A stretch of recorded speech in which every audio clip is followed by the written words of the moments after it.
Back to another video, and today we got our ACC season preview and predictions for the upcoming 2025-26 college basketball season. I'm very excited to do this. College basketball has always been my favorite sport to cover on this channel, so I'm very excited that the season is just around the corner. I believe we're 9 days away as of right now, so that's very exciting. And we're going to be previewing all of the Power 5 conferences here in the next few days before the season starts, and obviously before the season starts we're also going to give you our Power 40 rankings. We're going to be doing those every single Monday once the season gets going, so that's going to be very exciting, and it's a very exciting time to be on the channel as well. Make sure you subscribe if you are new. But with all that being said, let's go ahead and get into the season preview / predictions, whatever you want to call it. We got 18 teams here in this league. It's pretty big conference. You know, some of the teams towards the bottom are just not that great, simply put it. But a lot of these teams towards the top could be or should be tournament teams. I think especially the top two teams here this season could be legitimate, like, you know, deep run championship level teams. As crazy as that is to say. Well, one of them isn't, but maybe for the team I have at number 2 might be. Enough stalling. I say we just get into it. The team I have at number 1 is going to be Duke. And like I said, I think they could win it all. I don't know if they'd be my pick as of right now, just because they did lose so much talent. They lost Cooper Flagg, they lost Con Kneppel, they lost Kaman Malawach, all 3 being top 10 picks in the NBA draft, which is insane. By the way, they also lost a couple more guys as well. But, you know, maybe I'm not as excited about Duke this season as I was last season, but I'm still very excited this season. They bring in a lot of talent as well. Cameron Boozer comes in, who is kind of a consensus top 3 NBA pick right now, along with AJ DeBanza and Darren Peterson over at BYU and Kansas. I think you could argue Cameron Boozer is maybe the most polished of the 3 as of right now, if you wanted to, you know, pick, because his teams win so much, and, you know, I think it's arguable to say he's the most polished right now. Maybe the other 2 have more upside, and maybe they'll end up getting taken before him in the NBA draft. We'll ultimately see, because that is kind of a ways away. But I think he is, like I said, arguably the most polished, most ready right now to win games. So I like that for Duke a lot. They bring back Caleb Foster. They bring back Patrick Ngangba. I believe that's how you say his name. Isaiah Evans comes back, who I think could potentially be a sleeper for, maybe not even a sleeper. I think he could just be a first-team All-ACC player. I think he is that good. So I like his upside there. They also bring in Caden Boozer, Cameron Boozer's brother, both the son of Carlos Boozer, obviously NBA player. I think Duke is going to be a solid team all season. I think they're probably going to be a top 10 team all season. Do I think they could get a 1 seed? Maybe. I think they're probably closer to a 2 seed range. But Duke, I think, is the safest bet to be number 1 in this conference. Number 2, though, I think these top 2 teams are in a tier of their own in this conference, and it's going to be Louisville, which is kind of crazy to say, because this team has really struggled in recent years, back when Kenny Payne was the coach. But, you know, they brought in Kelsey, their new coach, and he won 27 games last year. And the expectations this season are going to be even higher, obviously. Louisville is going to be a very interesting team to watch. Michael Brown Jr., 5-star prospect. He's going to potentially be a top 5 pick in the NBA draft. I think I saw a mock where he was going top 5. So he's very exciting. They brought in a lot of shooters in the transfer portal. Ryan Conwell from Xavier is a great 3-point shooter. Isaac McNeely from Virginia, great 3-and-D player. So I love the pieces they have around Brown.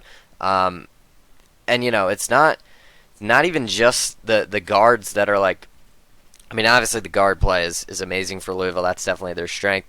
But Javon Hadley, he's kind of like a forward guy. He can play guard as well. He's going to be exciting. I think Louisville is going to be potentially a top 10 team this season as well. I'm not sure where they had them ranked in the AP poll, but I think it was either top 10 or close to top 10. And yeah, Louisville won 27 games last season. I think there's a chance they do better this season than they were last, because their team is definitely better this year, in my opinion. Now, Chucky Hepburn was phenomenal last year for them, but I think Michael Brown has the potential to definitely fill those shoes, maybe even be better as a 5-star player. Number 3 is where it gets interesting. I think 3, 4, and 5 are definitely in their own kind of separate tier from 1 and 2 and the rest of the conference. Number 3 is where I'm going to put NC State, though. I'm really excited about NC State this year. The big story, they bring in Will Wade from McNeese State, former LSU coach. And by the way, in the past 2 seasons, Will Wade has won 58 games with McNeese. He's led that program to be a back-to-back tournament team, and I think he should have no troubles doing it with this NC State roster. They bring in Darion Williams over from Texas Tech. He was a guy who averaged 15 points on that team. And it was a big reason Texas Tech made it all the way to the Elite Eight last season. They almost beat Florida, who ended up winning it all. So I think NC State has definitely their guy there, and they have some great guard play as well. They bring in Trey Holloman over from Michigan State.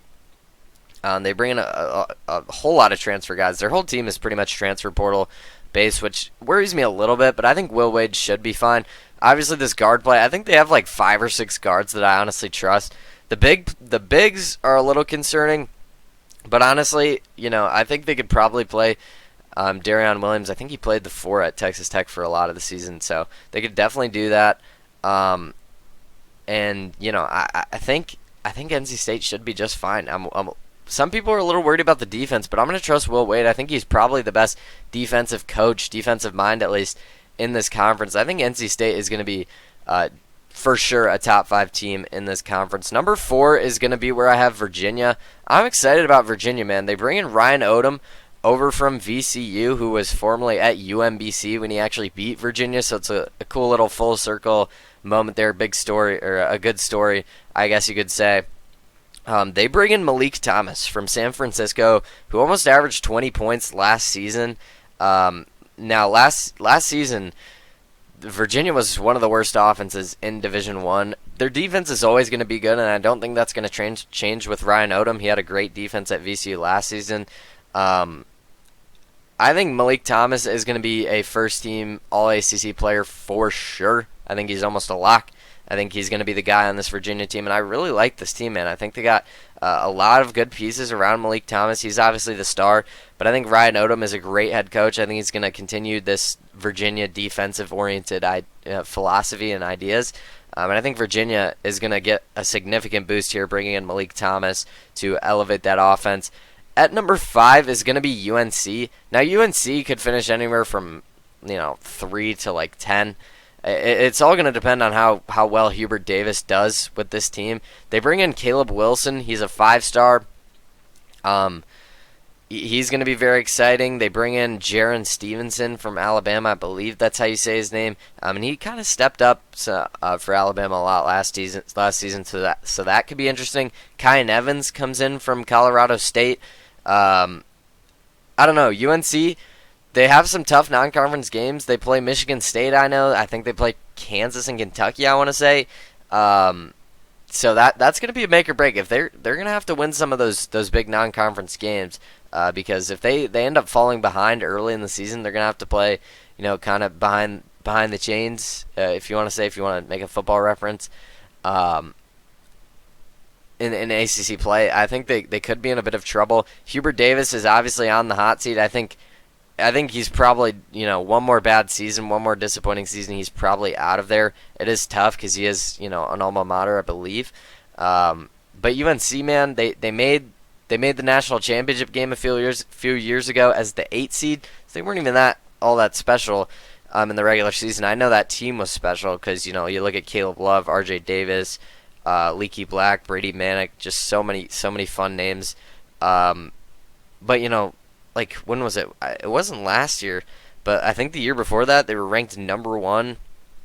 Either 2 or 3 years ago, ranked number 1 preseason, didn't even make the tournament. Hubert Davis is going to have to find ways to win with this team, and honestly, I'm not sure if he's going to be there at the end of the season. But I have UNC finishing at 5.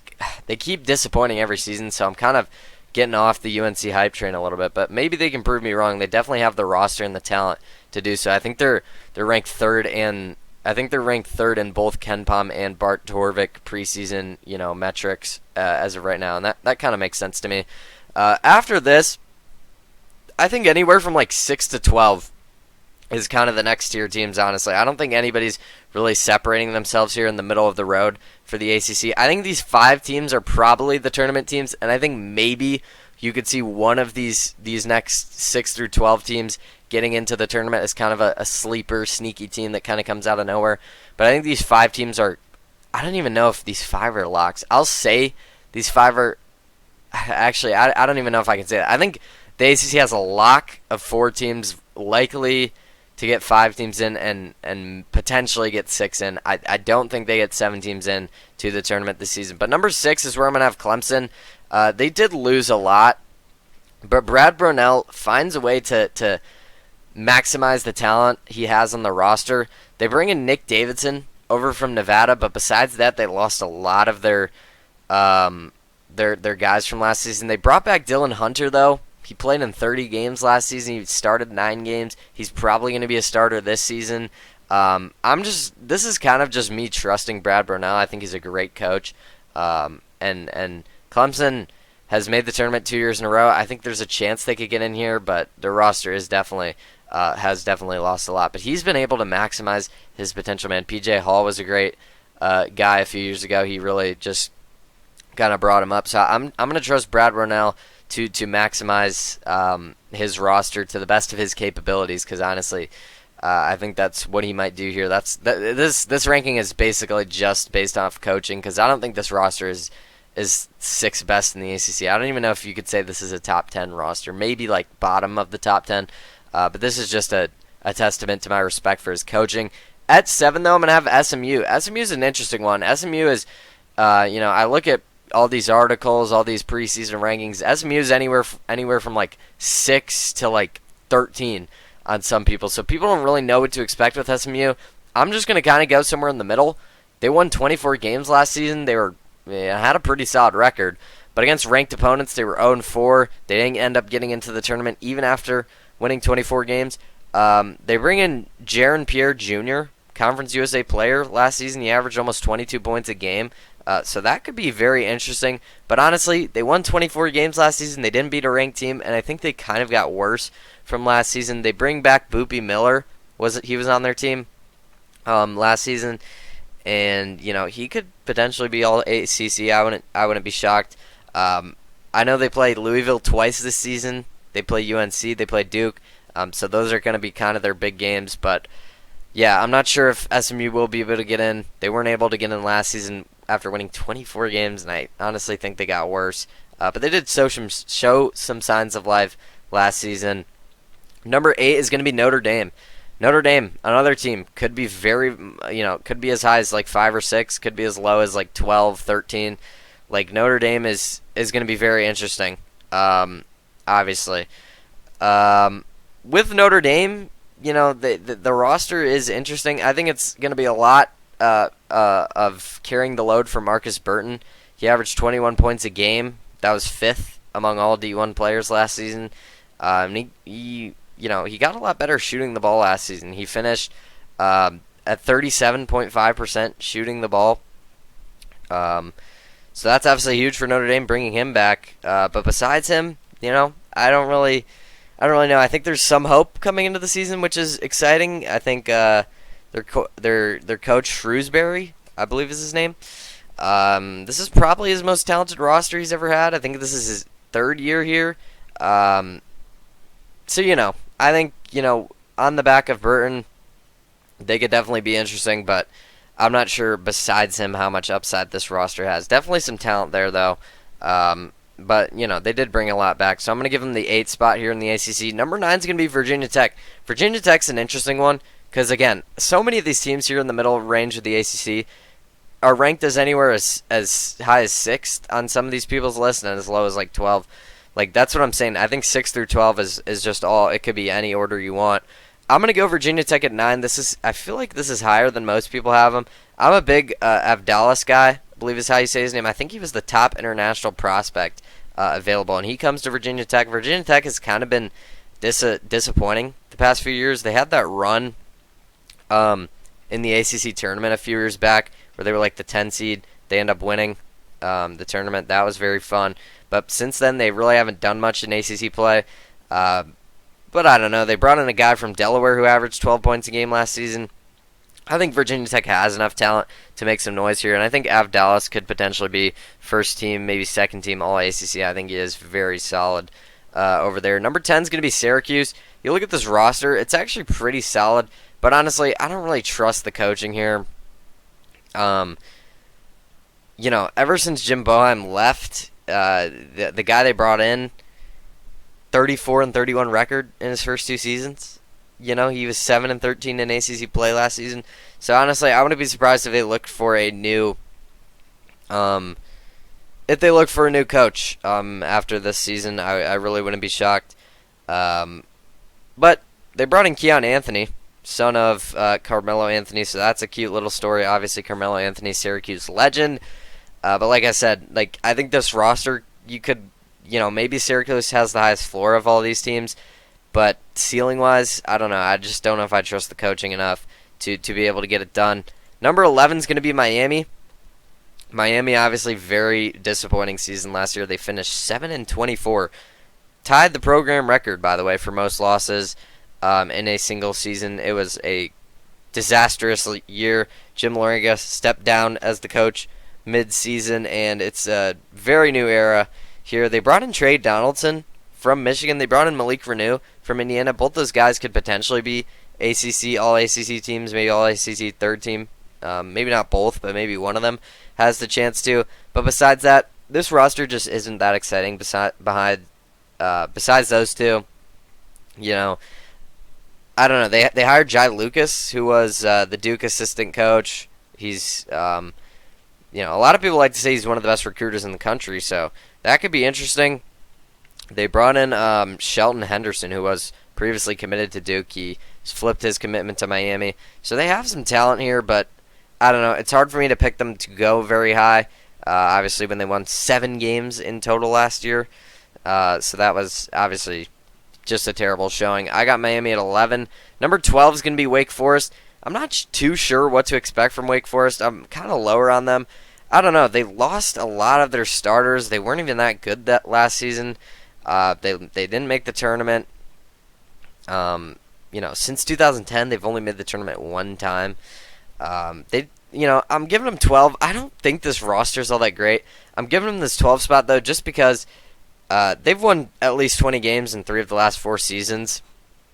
Obviously, last season I had them finishing, I believe, I want to say 3rd in the ACC preseason. They were not able to do that, and they ended up missing the tournament, which was very disappointing. And, they only brought back 1 starter.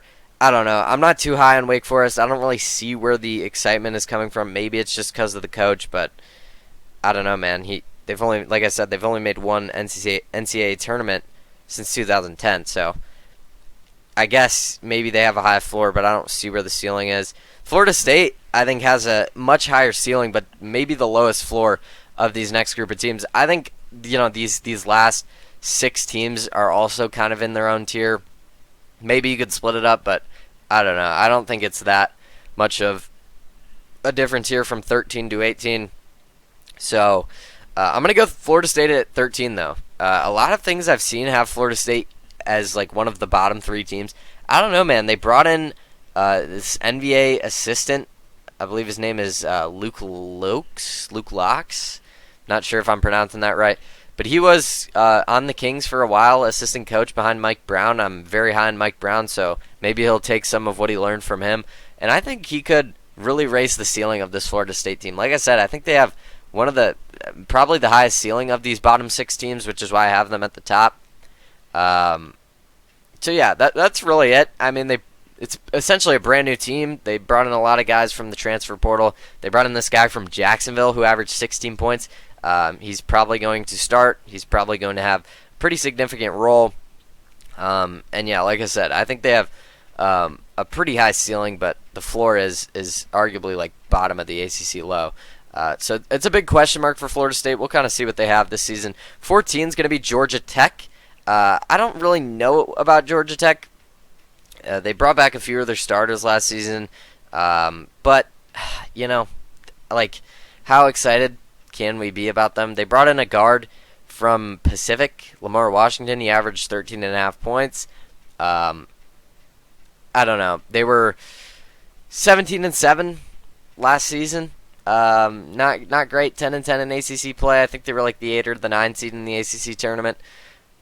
They have a high floor. I'm going to give them this 14 spot ranking, but I don't think they're going to be all that special once again. Maybe they could get up to 10, 9 at best. 15 is going to be Pitt.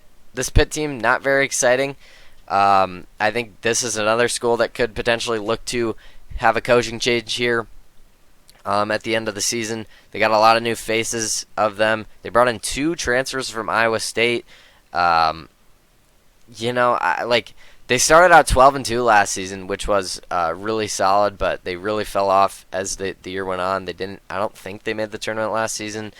This is year 8 of Jeff Capel, and he's only got them to the tournament one time. Not great. So like I said, I think he's a high floor guy, but definitely a low ceiling. I don't think there's much to be excited about with this Pitt team. Once again, and like I said, I think they could potentially look to move him at the end of the season. 16 is going to be Cal. They finished 14-19 last season. They lost Stojakovic to Illinois, but they brought in Justin Pippen, son of Scottie Pippen, I believe. So that could be interesting. They bring in Day-Day Ames, who I'm actually pretty high on. He came over from Virginia. He was pretty solid for Virginia last season. But, I mean, like I said, these bottom-tier ACC teams, not much going for them, if I'm being honest. Like, you look at the ceilings, and I don't see it. This ACC conference this year is just not great, if we're being honest. 17 is going to be Stanford. I could see Stanford finishing much higher than this. They actually got 21 wins last season. They brought in Kyle Smith from Washington State. A lot of people are saying that is a very good hire because obviously he won 21 games last season. They haven't made a tournament since 2014. It's probably going to continue this year, but I think they're trending in the right direction. They brought in a guy from Division II who was averaging 19.2 points a game. We saw what happened when Drake did that last season, bringing in a lot of those D2 guys, and they were phenomenal last year. So maybe Stanford could kind of be similar to that. Like I said, I really like Kyle Smith. I love that hire. They hired him in 2024, I believe, so this is his, second year? So yeah, I like that. Stanford, maybe you could argue, should be like 15, 16, 14 even. But like I said, these bottom 6 teams could kind of be in any order. But the bottom of the barrel is going to be Boston College. I think I had predicted them to be as the bottom team last season. They bring back Donald Hand Jr. He was, kind of their guy last season. But like I said, they were 12-19 last year. They haven't made the tournament in 16, 17 years, 2009. Like that is pretty bad. And I don't think it's going to change really at all for Boston College. So I'm going to have them finishing at the bottom of this conference. Real quick before we get out of here, just kind of want to give you some of the guys. I'll give you my prediction for ACC Player of the Year. I'm going to go Cameron Boozer. I know it's the boring pick, but he's a top 3 recruit for a reason. He's going to be in contention for the number 1 pick in the NBA draft, along with obviously Darren Peterson, AJ Devanza. I think he's the safe pick. I think if he wins ACC Player of the Year, he's going to win Freshman of the Year. Guys that can compete for that. Obviously Michael Brown from Louisville. I think Darion Williams is probably the second guy who I'd go with here. The guy from Virginia, Malik Thomas, I think could definitely be in that conversation. Those are probably, the 4 guys, all those guys on the top 4 teams, but, what are you going to do? Maybe Marcus Burton from Notre Dame. I mean, he was, 5th in points per game last season in Division I, so maybe if he puts up some crazy numbers, he could get in there. I like the guy from Virginia Tech. Watch out for Virginia Tech. I think they could be very sneaky this year. Avdalis, from international player. I think if he puts up some crazy numbers, maybe he could win it. If Cameron Boozer ends up maybe not meeting expectations, if you want to say that, that's probably what Avdalis would need. He's kind of like the long shot dark horse play, but I think it's probably going to be Cameron Boozer, so that's going to be my pick. Like I said, I think the ACC probably gets 5 in. I think 4 is guaranteed. I think 5 is likely, and I think 6 is there's potential. 6 is kind of 50-50. So that's how I'd go here. I think 6 is probably their max, but I think 5 is what I'm going to say. I think they get 5 teams in. But that's going to do it for the ACC season preview and predictions. We're going to be back. I'm not sure if it's going to be tomorrow, when it's honestly going to be, and I'm not even sure what conference we're going to be doing. So I apologize for that. But stay tuned for our next college basketball conference preview. Like I said, we're doing all Power 5, all of the Power 5 conferences. So that means Big 12, Big East, Big 10, SEC. All those are going to be coming very soon. Thank you so much for watching. I hope you guys enjoyed this one. If you did, make sure you get on there, leave a like, subscribe if you are new. We do college football videos every Tuesday. We're going to be starting college basketball videos every Monday. NFL every Wednesday. NBA is going to be every Thursday from now on. And obviously the MLB World Series. We just made our predictions, 2 days ago? So go check those out. Go check out all of our videos this past week. And yeah, like this video if you enjoyed. Comment down below your thoughts. But thank you so much for watching. And I will see you guys next time with another college basketball conference preview and prediction video.